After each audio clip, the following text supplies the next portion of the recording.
Você respira mais pela boca ou pelo nariz? Se você respira mais pela boca ou conhece alguém que respira mais pela boca, fique comigo até o final, pois esse vídeo pode salvar a sua vida. Hoje eu vou falar sobre a respiração oral. Muitas pessoas apresentam e não têm nem noção. E é importante a gente prevenir a respiração para não ter consequências na sua voz, na sua fala, na sua comunicação, na sua saúde, porque respirar é vida. Vou falar para você sobre o motivo da respiração oral acontecer, quais são as consequências e vou te ajudar você a eliminar esse mau hábito, ou seja, respirar de uma forma saudável. Sou Silvia Andrade, fonoaudióloga, mentora em comunicação e já atuo há mais de 25 anos com profissionais da comunicação, saúde e também trabalho bastante com a respiração, que é o apoio da comunicação, da voz, da fala e da sua vida. Então, o que é o respirador oral? Quando a gente fala respirador oral, é aquele indivíduo que predominantemente ele respira mais pela boca do que pelo nariz. É isso que acontece. Como que você pode detectar um respirador oral ou para ver se o seu filho ou sua filha ou algum conhecido respira mais pela boca ou pelo nariz? Normalmente eles estão mais de lábios entreabertos e língua embaixo, assim. Então, por exemplo, está fazendo alguma tarefa ou está mexendo no celular ou no computador, ou até você mesmo, adulto, em vez de estar com a boca mais fechada, eles estão mais ou menos dessa forma, entreabertos, e tem gente que é até aberta mesmo, e com a língua baixa. Então, isto você pode observar nas pessoas. Aquelas pessoas que normalmente, quando estão prestando atenção na TV, numa série, no celular, estão normalmente de lábios entreabertos e língua baixa. Porque o adequado é ficar de lábios unidos, língua no céu da boca. Então vamos entender. Qual é o motivo da pessoa deixar de respirar pelo nariz e respirar mais pela boca? Então agora eu trouxe esse boneco aqui para a gente entender como que acontece a respiração oral. A gente acha que nós somos só isso aqui, pele, essa mucosa, mas por dentro a gente tem todo um sistema funcionando para a gente falar, comunicar e respirar e viver de uma forma adequada. Então agora eu vou fazer um corte aqui em mim e agora vocês estão visualizando. Aqui é o sistema respiratório, ou seja, pelo nariz, e aqui é o sistema digestório. O que acontece? Quando a gente respira mais pelo nariz, ou seja, respira de uma forma saudável, o ar ele entra pelo nariz para ser o quê? Umidificado, filtrado, aquecido, não é isso? Porque esse ar que está aqui, ainda mais com o ar-condicionado, quando a gente está muito quente, esse ar ele está frio, seco e também repleto de sujeira, poluentes. Então, quando o ar entra pelo nariz, a gente tem essa função de umidificar, ou seja, hidratar esse ar, além disso, limpar e aquecer. Para quê? Para ir lá para o pulmão. Então, quando você deixa de respirar pelo nariz de uma forma adequada, o ar ele entra pela boca. E a boca, ela não tem essa função, porque a boca, ou seja, a região oral, ela é responsável, ou melhor, ela é do sistema, faz parte do sistema digestório. É ali onde que a gente se alimenta, não é isso? Então a gente mastiga, engole, aí eu até falo, brinco, dá uns beijinhos, mas a boca, ela pode auxiliar na respiração em momentos da fala, quando eu estou falando aqui para você. Mas em repouso, prestando atenção em alguém, a boca é fechada e a língua lá no céu da boca. Então, quando o ar vai pela boca, ele está indo por alguma dificuldade. Então, a gente tem fatores obstrutivos e fatores não obstrutivos. Então, os fatores obstrutivos podem ser uma adenoide, umas amígdalas hipertróficas, isso impede uma entrada de ar. Até uma própria secreção que pode impactar essa entrada de ar. um desvio de septo, ou seja, narizinho meio torto, algum trauma. E o fator não obstrutivo significaria para um fator de mau hábito. Sabe aquela pessoa que tem aquelas rinites frequentes, que trata, tem rinite alérgica, e aí ele acaba tendo sempre obstrução nasal, ou seja, nariz tampado com aquelas secreções, ele deixa de respirar pelo nariz, começa a respirar pela boca, e o que acontece? Melhora, toma o remédio, melhora, só que depois ele acostuma a respirar mais pela boca, mesmo com o nariz desobstruído. Você sabia disso? Então, uma das causas da respiração oral é, primeiro, o fator obstrutivo, que eu já falei da adenoide, as amígdalas grandes, o desvio de septo, trauma, coanas inflamadas. E também a gente tem não obstrutivo, que é o mau hábito. A pessoa, ela aprende a respirar pela boca por causa de algumas alterações que você tem temporária no nariz, como a tal da rinite alérgica. E você apresenta isso? Escreva aqui abaixo se o seu nariz está sempre entupido, congestionado. E vou te falar que essa alteração é uma alteração muito comum. Eu observo assim, muito frequente, eu observo muitas pessoas relatando e vindo aqui até na clínica falando: Silvia, eu não consigo respirar pelo nariz. O problema é que esse sintoma, ele é muito subvalorizado. Muitos profissionais só indicam o que? A medicação, que é importante, é fundamental.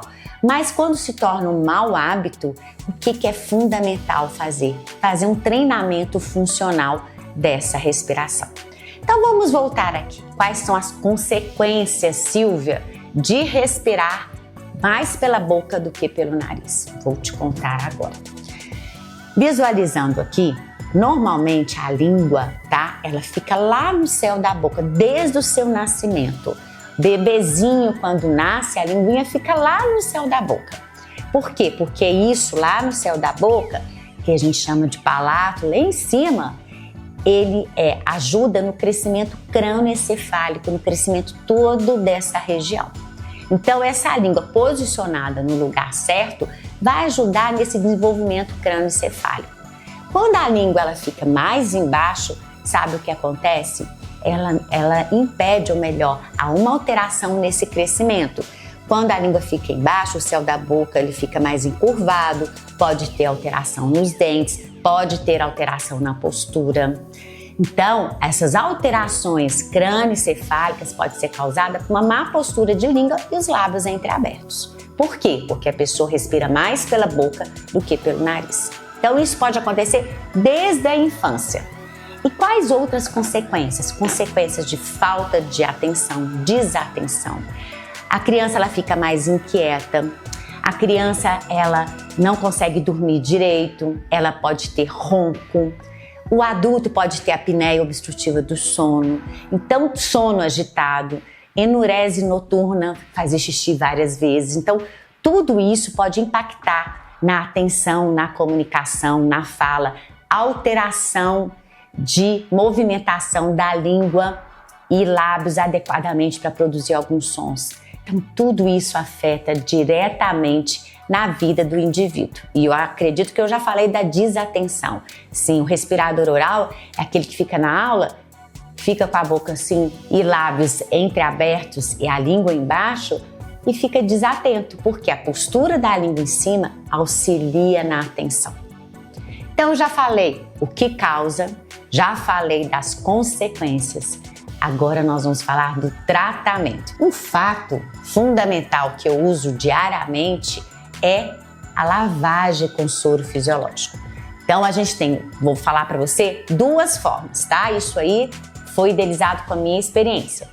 A lavagem nasal, como todo mundo conhece, como todos os profissionais preconizam da saúde, é quando você tá com muita secreção no nariz e você faz lavagem com várias orientações específicas médicas. Só que, além disso, você pode fazer uma hidratação diária.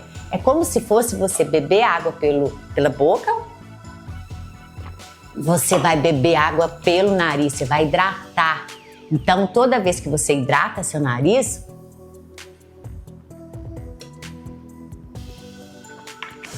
com soro fisiológico, você melhora a hidratação de toda essa mucosa nasal, que eu vou explicar aqui. Quando eu coloco soro aqui, esse soro vai hidratar toda essa mucosa. E assim, dessa forma. E assim, você vai eliminar o quê? O ressecamento dessa região, que pode provocar secreção e alteração.